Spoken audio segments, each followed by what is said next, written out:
ಬಿಜೆಪಿಯಲ್ಲಿ ದಿನದಿಂದ ದಿನಕ್ಕೆ ಧಗಧಗಿಸ್ತಾ ಇದೆ ಅಂತರ್ಯುದ್ಧ. ಉಡುಪಿ ಜಿಲ್ಲೆಯಲ್ಲಿ ಉಡುಪಿ ಬಿಜೆಪಿಯಲ್ಲಿ ಹಾಲಿ ಮಾಜಿಗಳ ಶಾಸಕರ ಭಿನ್ನಮತ ಭುಗಿಲೆದ್ದಿದೆ.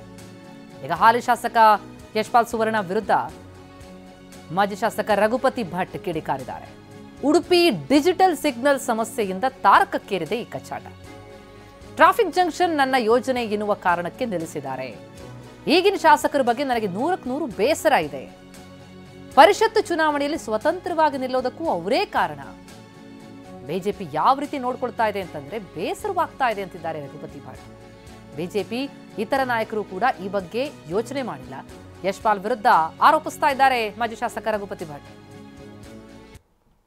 ಗುಡ್ಡೆ, ಪೆರಂಪಳ್ಳಿ ಈ ಭಾಗದಿಂದ ಹೋಗುವ ಬಸ್ಸುಗಳಿಗೆ ಬೇರೆ ಅನಿವಾರ್ಯತೆ ಅಲ್ಲೇ ಹೋಗಿ ಆ ರೆಗ್ಯುಲರ್ ರೂಟ್ನ ಬಸ್ಸುಗಳು ನೀವು ಒಂದು ಪ್ರಾಕ್ಟಿಕಲ್ ಆಗಿ ಬಸ್ಸನ್ನು ಟರ್ನ್ ಮಾಡ್ಲಿಕ್ಕೆ ಆಗ್ತದೆ ನೋಡಿ. ಕುಂಜಿಬೆಟ್ಟಲ್ಲಿ ಆಗಲ್ಲ, ಯಾಕಂದರೆ ಒಂದು ಸ್ಟಾಪಲ್ಲಿ ಆಗಲ್ಲ. ಸೊ ಇದರಿಂದ ಕೃತಕವಾಗಿ ಟ್ರಾಫಿಕ್ ದಟ್ಟಣೆ ಆಗ್ತಾ ಇದೆ ಮತ್ತು ಸಮಸ್ಯೆ ಆಗ್ತಾ ಇದೆ. ನೋಡಿ, ನಿಮ್ಮನ್ನು ನಾವು 3 ಸತಿ ಶಾಸಕರಾಗಿ ಈ ಕ್ಷೇತ್ರದಲ್ಲಿ ಆಯ್ಕೆ ಮಾಡಿ, ನಿಮ್ಮ ಪಾರ್ಟಿ ಪಕ್ಷೇತರ ಅದು ಬಿಡಿ, ನೀವು ಜನಪ್ರತಿನಿಧಿ ಆಗಿದ್ದವರು, ಅಟ್ಲೀಸ್ಟ್ ನೀವು ಧ್ವನಿ ಎತ್ತಬೇಕು ಸಾರ್ವಜನಿಕರ ಪರವಾಗಿ. ಮತ್ತು ಅವೈಜ್ಞಾನಿಕವಾದಂಥ ಡಿವೈಡರ್ ಕಟ್ಟುವಂಥ ಒಂದು ವ್ಯವಸ್ಥೆಗೆ ಹೋಗ್ತಾ ಇರುವಂಥದ್ದು ದುರ್ದೈವ. ಅದನ್ನು ಖಂಡಿತವಾಗಿ ನಾನಿವತ್ತು ನನ್ನ ಮೇನ್ ಆಗ್ರಹ ಏನು ಅಂದರೆ, ತಕ್ಷಣ ಡಿವೈಡರನ್ನು ತೆಗಿಬೇಕು, ಟ್ರಾಫಿಕ್ ಜಂಕ್ಷನನ್ನು ಪ್ರಾರಂಭ ಮಾಡಿ. ನೀವು ಅವನಿಗೆ ಆರ್ಡರ್ ಕೊಡಿ. ಆರ್ಡರ್ ಏನು ಕೊಡಲಿಕ್ಕಿಲ್ಲ, ಅವನಿಗೆ ನೀವು ಓರಲ್ಲಿ ಧೈರ್ಯ ಕೊಡಿ, ನಾವು ಪೊಲೀಸ್ ಪ್ರೊಟೆಕ್ಷನ್ ಕೊಟ್ಟು ನಿಮಗೆ ಸ್ಟಾಲ್ ಮಾಡಿಸ್ತೇವೆ ಅಂತ.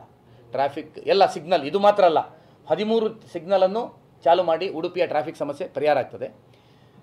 ಬ್ಯಾರಿಕೇಡ್ ಯಾವ ಕಾರಣಕ್ಕೂ ಹಾಕಬಾರ್ದು, ತಕ್ಷಣ ತೆಗಿಬೇಕು. ಇಲ್ಲದಿದ್ದರೆ ನಾವು ಈಗಾಗಲೇ ನಾಗರಿಕರನ್ನು ನನ್ನ ಹತ್ರ ನಿನ್ನೆ ಬಂದು ನನಗೆ ತುಂಬ ಒತ್ತಡ ಮಾಡ್ತಾಯಿದ್ದೆ, ಇವತ್ತು ಇಲ್ಲಿ ಬಂದಿದ್ದಾರೆ, ನಿಮ್ಮ ಬೇಕಾದ್ರೆ ಅವರ ಅಭಿಪ್ರಾಯವನ್ನು ತಗೊಳ್ಬೋದು ಮೊದಲೇ. ಇಲ್ಲದಿದ್ದರೆ ಇದಕ್ಕೆ ಒಂದು ದೊಡ್ಡ ರೀತಿಯ ಪ್ರತಿಭಟನೆಯನ್ನು ಖಂಡಿತವಾಗಿಯೂ ಸಾರ್ವಜನಿಕರನ್ನು ಸೇರಿಕೊಂಡು ಪಕ್ಷಾತೀತವಾಗಿ ಇದನ್ನು ಮಾಡಬೇಕಾದಂಥ ಅನಿವಾರ್ಯತೆ ಖಂಡಿತವಾಗಿ ಉಡುಪಿಯ ಜನತೆಗಿದೆ. ನಿಮಗೆ ದೊಡ್ಡ